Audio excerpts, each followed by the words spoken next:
గంజి పోసుడు be like. తిన్నావా లచ్చక్క మరి? తిన్నానే. ఏం కూర వండినావు?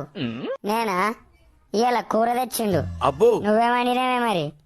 మరి ఇవాళ కోడిగుడ్లు కొద్దిగా తెచ్చి ఇంతంతే పాకిలే తెచ్చిండు. రాత్రికి ఉంటదో ఉండదో మరి. సరే ఆగక్క. అరే చిన్నోడా, ఓ బారుగా ఉన్నాడా లేడా ఇడు? ఓ పోడా, ఏంటిది? ఇక లచ్చక్క గట్ట కొద్దిగా కూర కావాలన్నట. నేను ఇప్పుడే ఊడిసిన చేతులు మంచిగా వేసుకురాపో. చట్నీ వేసుకురా, నువ్వు వేసుకొచ్చిపో.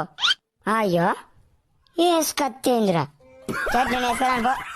అవునే, వీడికి ఇప్పుడే గిట్లా అంటే మనకు పెద్ద వేరినాక గంజి పోతాడా? ఏమో కల్లంగా పాడుకోవు. గంజి పోయాడు, ఏం పోయాడు? దేనికే గిట్లా అంటే మరిగా ఏం చేస్తావో మరిగా నువ్వు. అబ్బో ఇది ఏందిరా ముసలిది మా ఇంట్లో ఎప్పుడు వచ్చి ముచ్చట పెడుతుంది మా ఇంట్లో మా మమ్మీతోటి. ఎప్పుడు నా గురించి కావాలి దీనికి. ఏమున్నాడే పోరాడు, ఇక నేను పోతా. పోడు వాడా, ఎక్కడి పోరాగానే నడు.